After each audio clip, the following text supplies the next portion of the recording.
Hey guys, I'm back this week with a new video.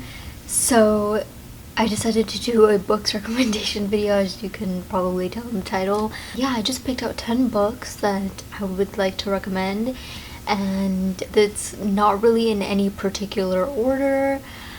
It's not from least liked to most liked. It's just books that I've read, a couple of books I've read in the past couple of months, and I just wanted to recommend it to you guys. Kind of want to do a recommendation series or something like that, like movies, TV shows, books, songs. So yeah, we'll see. I actually had another video planned for this week, but I want to get more familiar with my editing software and like the tools that I have around me to make that video like what I envision in my head. So that video is going to be postponed for a later time. So in this video, I will be recommending you guys 10 books, so I hope you enjoy.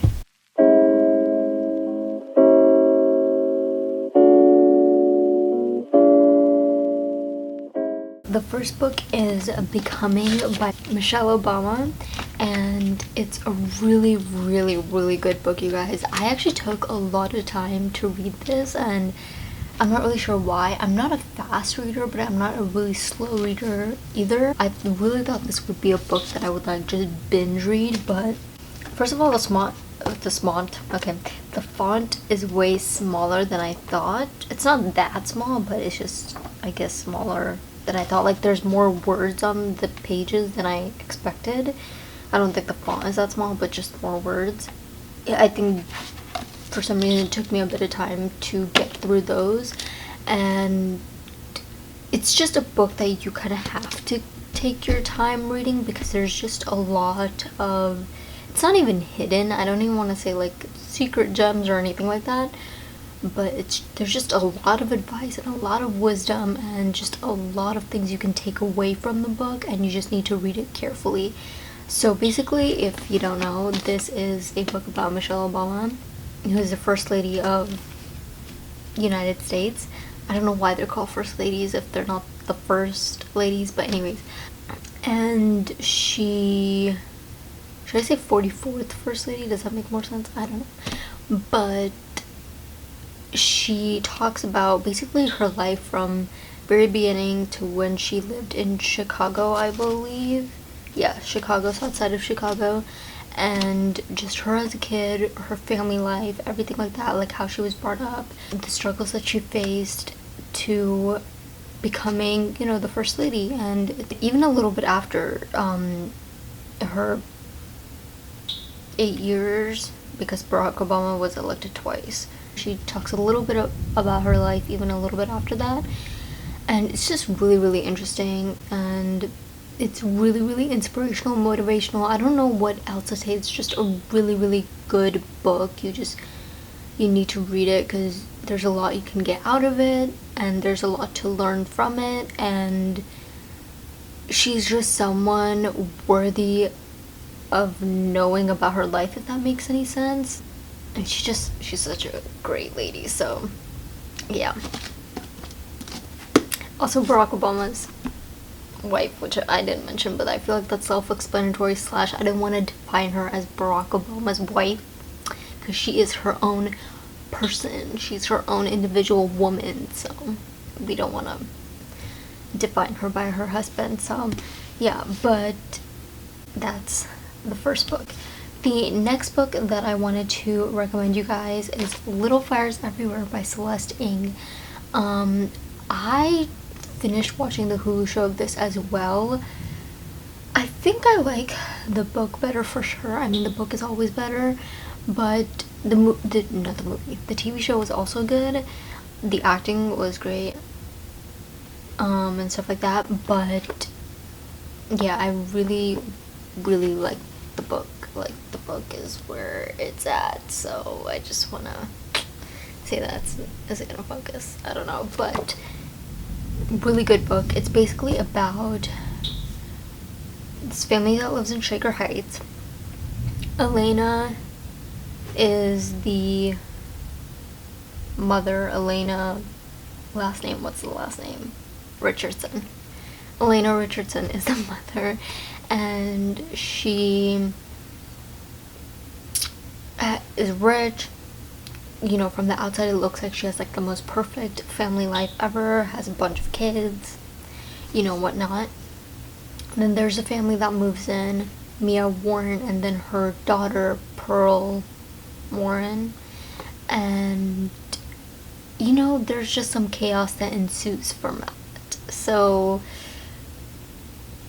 you're just gonna have to read it. It's a little bit of a mystery, a little bit. I feel like a lot of people defined it as a mystery before I read this, and then when I was reading this I was like, where's the mystery? Because it's mostly just about their lives, and then the mystery is just a background story. It's not like the focal point by any means.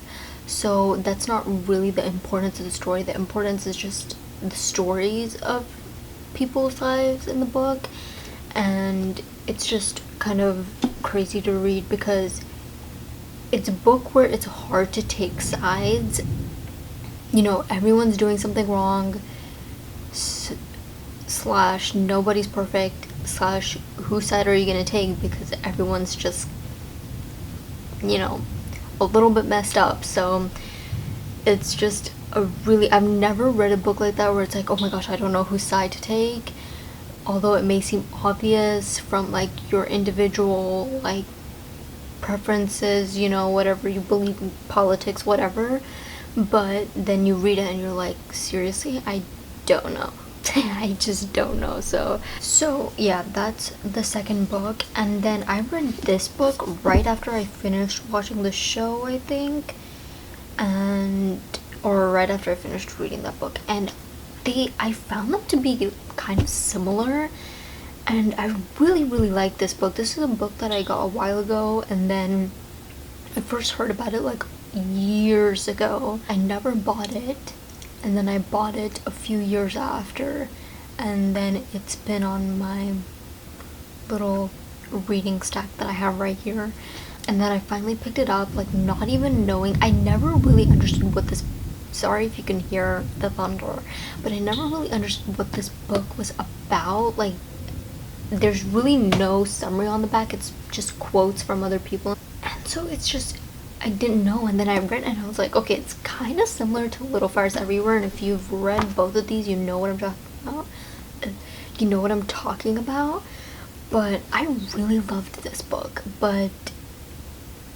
and I'm like not a person who can guess twists really easily.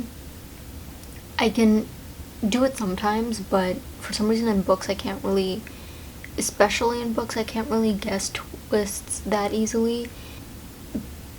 And I feel like this book, a lot of people might have guessed it, but I didn't really expect that twist to be coming. It's not really a thriller, I would say. Maybe, I think it might be, it's thrilling, but I wouldn't really say it's a thriller or anything like that. But it's basically about these three friends, well, four actually, including the narrator, the main character. These four friends who meet up on this island every year.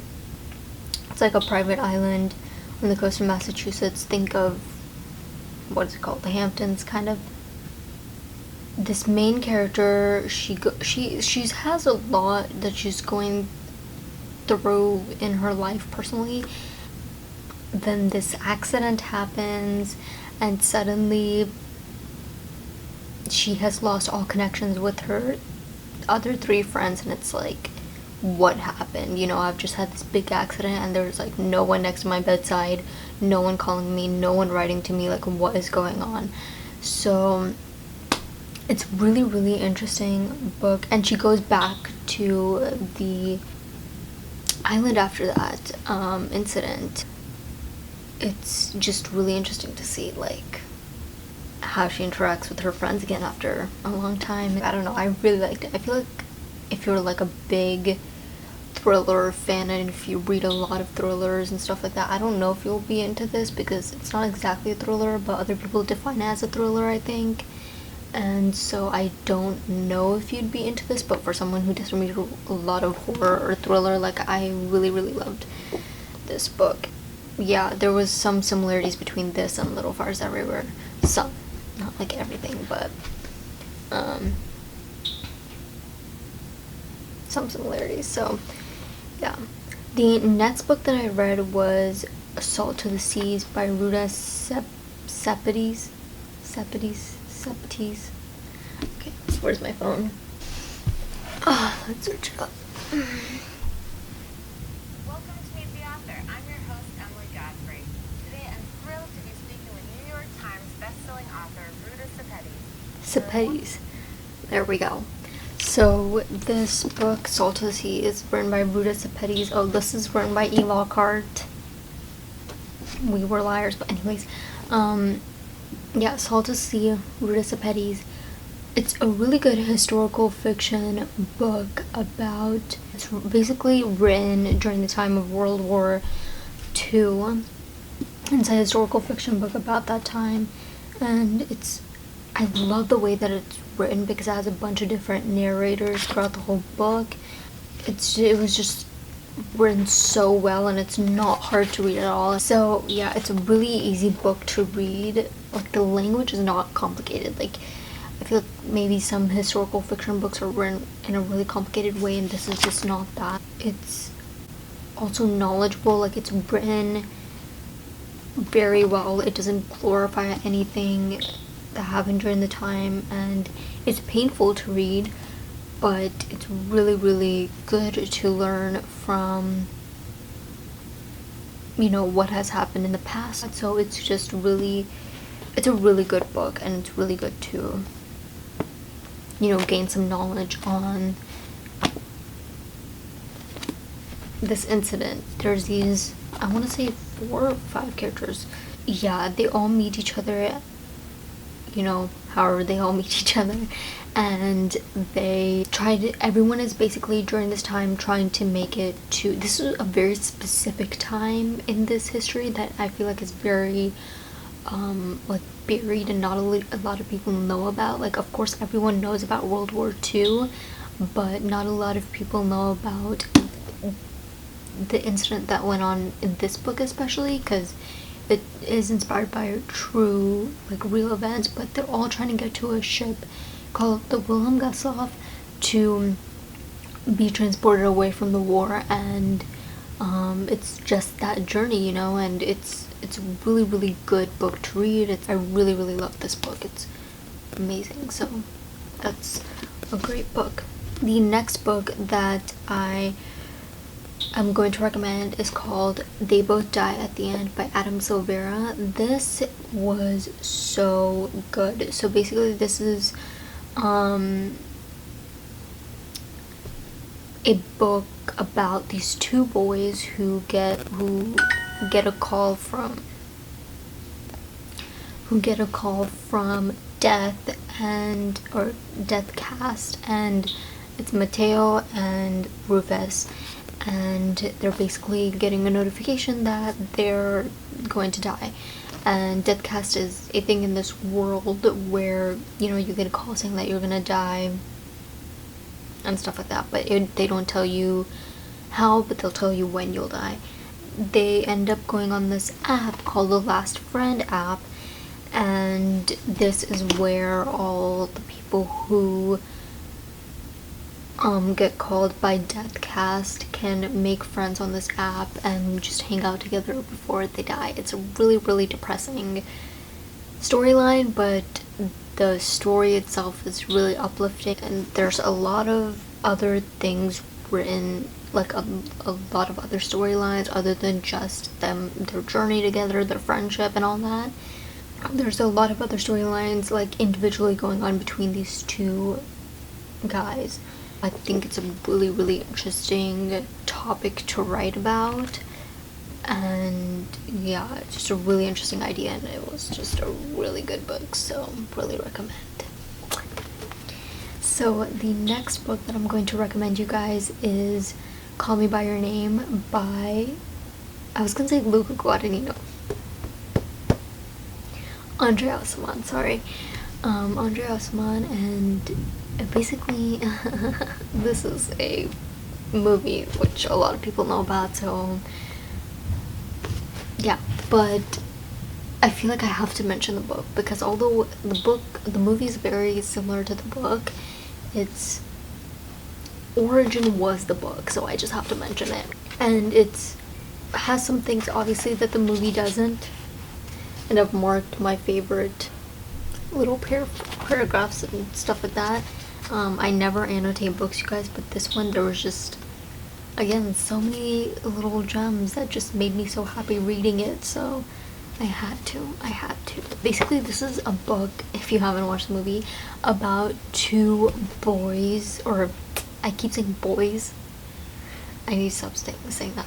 But basically, there's this family that lives in Italy, Crema, Italy, and they're the Perlmans. Then this guy comes along to be taught by, oh my gosh, I keep wanting to say the actors' names. Ooh. Okay, by Mr. Perlman, and because he's a doctor, but it's like a history. What are the history doctors called? Basically, he's one of those. And Oliver comes to the summer. It's kind of like a summer program where you kind of live with a host family-ish, kind of like that. But then the host family is also like your teacher. So in this case, Oliver comes to Crema to stay with the Perlmans, and Mr. Perlman is the history professor, like teaching Oliver. So yeah, and then their son is Elio Perlman, and basically these two have bloomed a relationship, and it's just a really sweet little summer love story, and it's a great summer beach read. It's just a really beautiful book to read, so yeah. Plus I freaking love him. The more that you watch this channel, the more that you'll understand my obsession with Timothée Chalamet. I'm gonna get really annoyed by it, but it's okay. You know, we all have our people, so. Okay, the next book that I'm going to recommend is All the Bright Places by Jennifer Niven. And this book is so good. Oh my god. So it's basically about this girl who is named Violet. She is standing on top of a ledge and about to commit suicide, but then Theodore Finch kind of interrupts her plans, and it's just, again, a story about their friendship, their personal lives, what they're both going through. It made me cry. But there is a Netflix movie on it, which is not that great, I'm sad to say, but the book is just, it's really good. It just is. So again, I'm sorry I'm being really vague about the summaries of this book, but I just don't want to spoil anything, so yeah.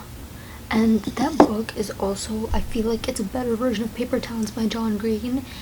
I read Paper Towns, didn't like it. I really love like adventurous books that are like where the theme is like adventure and like people are going to different places or, you know, exploring and stuff like that, but that book was just not it, and this book was really good. So next book is going to be Looking for Alaska by John Green. So this is actually my favorite book that John Green has ever written. I was a big Fault in Our Stars fan back in the day. Don't really know why. Not that that book is bad, but just really cheesy for me, honestly. I don't know why I was just such a big fan, but anyways, so this book has quickly become my favorite John Green book. It's basically about Pudge and, well, his name is not Pudge, it's Miles, but people just call him Pudge, and so I just keep thinking Pudge, but Miles and Alaska Young, and Miles goes to a boarding school. He switches from his original school that he goes to, and he ends up going to a boarding school, and he meets her there, and again, it's just a great story about friendship. As you can tell, there's just a lot of stories here about friendship. Clearly something that I'm lacking in my life. No, I'm just kidding. Okay, but No, but I have friends, but you know, that's a little. Anyways, it talks about really serious things like depression and your mental health and just a lot of mental health talk, to be honest. I don't know why I said a lot of things. It's just basically on that one topic. There's a Hulu show on it, which I think is pretty good. I will always be a book fan, but the Hulu show is pretty good, so I do recommend. For some reason, Hulu is pretty good with their adaptations. Probably because adaptations, okay. I don't know if it's because they always choose to do shows for books instead of movies, like they did for what did they do? Oh, for Little Fires Everywhere, and then for Looking for Alaska. I'm not sure what the reason is. Maybe, I don't know if it's because they have more time or whatever. Yeah, great book. Also, I'm not gonna recommend the obvious books like Harry Potter, and I feel like the Court series, like Court of Thorns and Roses and all that. It's not that I'm saying it's obvious, because obviously there's still people that don't know about those books, but I feel like if you're a big fantasy fan, then it's pretty obvious, those books. So I'm not gonna mention those either, but obviously love Harry Potter, love the Court series. I don't know if I'm gonna mention classics in this video, because again, they're just so many of them, but if you do want like a classics recommendation, that might be a separate video, I'm not sure. And then the last books, there are two, so it's kind of cheating, but I'm just gonna put them hand in hand. But the last two books are by Rupi Kaur, and it's Milk and Honey and the Sun and Her Flowers. I know I'm not a big fan of poetry. I wish I was, but it's really hard for me to get poetry through my head, because I can think deeply, but some poetry is just beyond my understanding. Like, I just don't get it. Yeah, whenever I was in school and I was forced to do like poetry annotations, I would literally be like like so frozen, because I just would not know what to write in the margins. But the poems in these are pretty straightforward, which I love, and some people think they're too straightforward, therefore it's all poetry, and like people make fun of it. But I think for people like me, I honestly love it. I don't really mind if poetry is not straightforward or is straightforward. Obviously the poetry that is not is also very beautiful, but unfortunately I just can't understand it. But these are really, really good. They talk about, again, very serious topic. She doesn't glorify anything. The line drawings in these books are beautiful.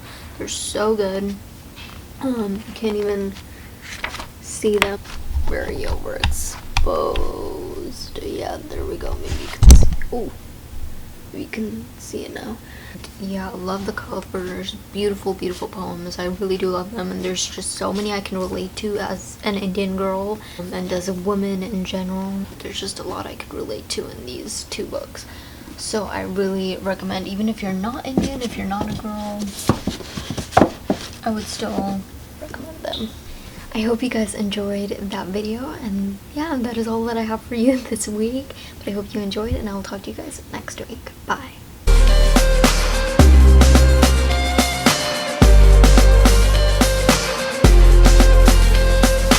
Oh, that's not what I wanted. I don't know why that happened. I just wanna... Actually, that's a total lie. I'm totally gonna cut that out. What am I saying? Or, I don't want to say that. Yeah, I totally just ripped our hard book cover. You know, the paper covers that come on the hard book, where hardcover, not hard book. What am I saying? Oh my gosh, what am I saying? Anyways,